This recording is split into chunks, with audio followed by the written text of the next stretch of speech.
Wow. It was an Fantastic day. exciting day, It was really, really a fantastic day. And we already have our lady with us while we're waiting for Donnie. Dina and Donnie. We have half of them.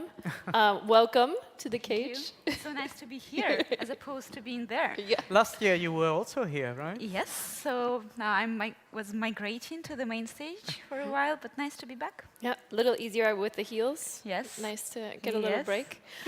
Let's talk about today. It was, we Yeah. covered a lot. We Yeah. covered a lot. Favorite points of the day? What were, Can I start with on a sad note? Yeah. I'm feeling sad that I had to interrupt so many interesting sessions. Yeah. And I had a timer to watch, and I had to stop the flow of questions or discussions. Yeah. That's so tricky in given this content we had today. So I almost about to go to the networking area and ask for forgiveness because I stopped some people from talking today.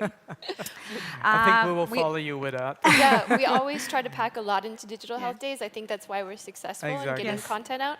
But we feel bad about making someone talk about their experience and what they're trying to push in And their so little ambition, time. of Yeah, course. Yeah. absolutely. Yeah. And So- it started so well today. Yes. I love the first couple speakers.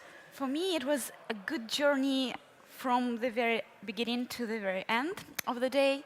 When we started with empowered patients, we gave a word to the person who brought patients to all conferences and making a real change. Yeah. Then we continued to talking to big pharma, what innovations they do. We talked with accelerators, with startups at early stage. We then followed this with the VC level startup companies, and we had exciting sessions now with showing examples what really works. Yeah, absolutely. And it's- Hey, There's welcome, Donnie. Donnie. Come on I'm supposed to be in. here, right? Yeah, Okay. Hi. Hi. enjoy. So Yeah. I'm definitely going to watch this all over again because there was so much useful information for me as an entrepreneur. Yep. So I'm going to take lots of messages with me Yeah. back from this day number one. Yeah. Yes. Absolutely. Do- I loved the rebellious tone that came out at times as well. Hipsters, hustlers, and hackers were the new pirates of health. I love it. I love it. Donnie, have what been were- laughing about that. Do we need anybody? Are we having somebody here? No, do you want to put your feet up or Okay, something? fine, No. okay. Yeah. I think it's just, what were your favorite, either favorite points of the day or what are you most excited about for tomorrow?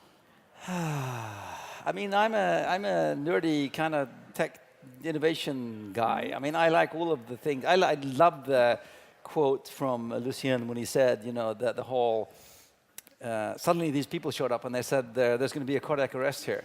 And he said, where? Who? No. Me? I'm not. No. And then, you know, the clock ticking down and I said, yep. Oh, here we go.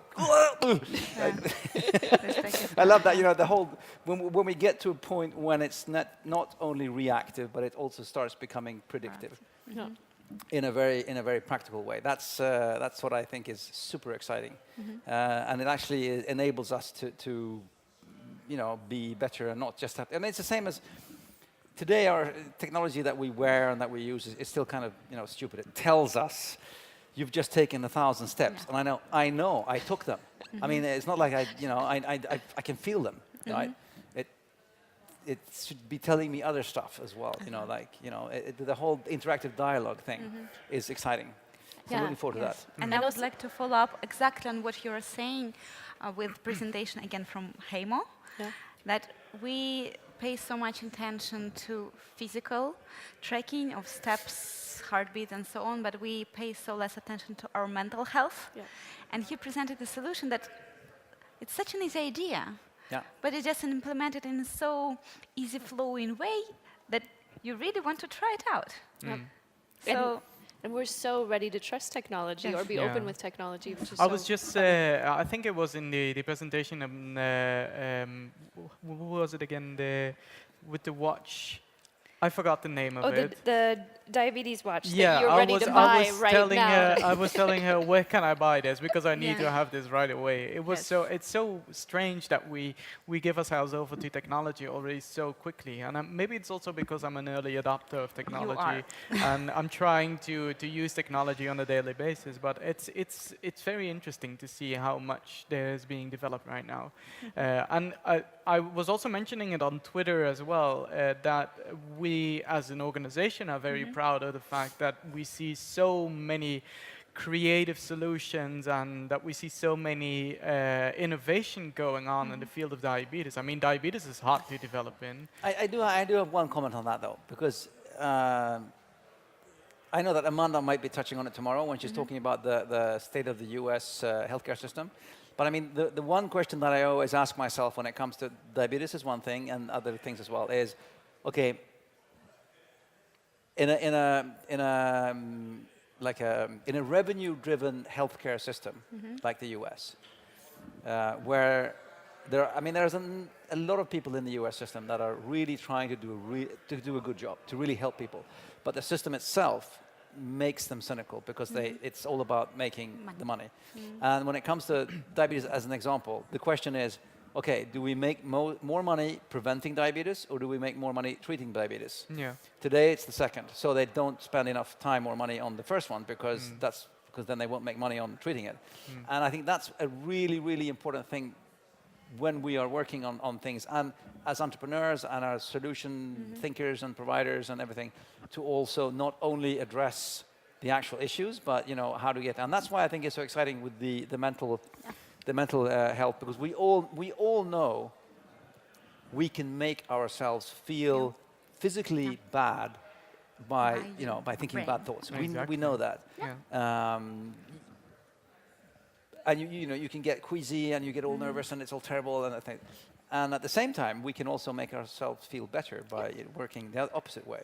So I think that's super important that we also spend as much time, as much effort in the whole preventive, because I mean the most cost-effective healthcare is the one where people sort of never get sick in that kind of sense. I mean, and we've tons of issues to address there. I mean, in Sweden, okay, so people, in general are fit and healthy and they move around and things like that. But I know that one big research thing that's going on in Karolinska is where they're attaching accelerometers to people and they say, okay, wear this for a month, right? To see how much they actually move around. And now they have this expression that they've coined, which is the active couch potato. Because what they see is that the people, they get up, they're in bed, they get up, they go to work, or they sit in their car and go to work, or they sit in the subway and go to work. And then they sit at a desk all day, and then they go to the gym for 1 hour. And then they spend 1 hour vigorously doing intensive workout, and then they go and sit in the sofa. So then they spend 23 hours a day sitting or lying down, and they spend 1 hour active. So you have like this active couch potato. And they say, well, I go to the gym 5 days a week.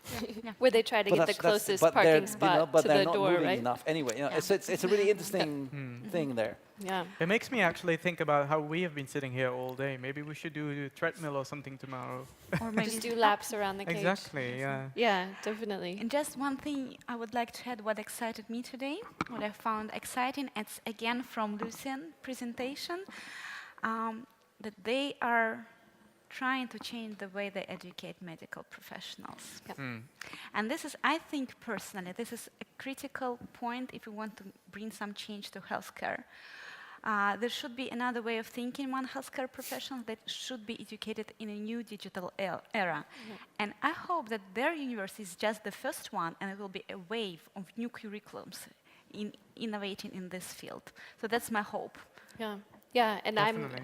I'm, coming from the university and doing a PhD in biomedical engineering, I really, really hope, and I've said this before, that the walls come down and the universities start working with businesses, particularly because the universities have higher ethical standards than businesses. We're not going to ruin that part of it. And I really, just to add on that, I hope that they start coming together more and more, and we start tackling this before the baby boomers and the older generation, where it's a necessity is the mother of invention situation instead of a proactive healthcare system, which we can do and we should do. All right.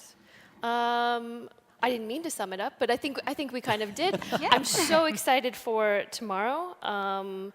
Faz Bashi, one of my favorite speakers ever. That man tells the truth like nobody's business. I'm so excited to hear him speak and what's going on with startups and giving kind of a voice to Silicon Valley, which we're so happy to have representatives here, but also have our sign-off to our Silicon Valley people at the end of the day when they're starting their day.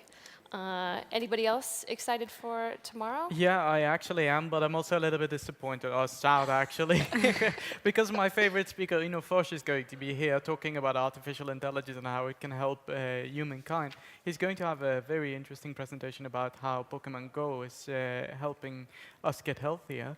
That is actually... I just sorry, but I just love the posts online where friends of mine have been saying, you can say what you want about Pokemon Go, but anything that gets the kids out the door at 7 o'clock on a Sunday morning, go Pokemon Go. I think it's mainly the parents that are happy for that. Yeah, I know.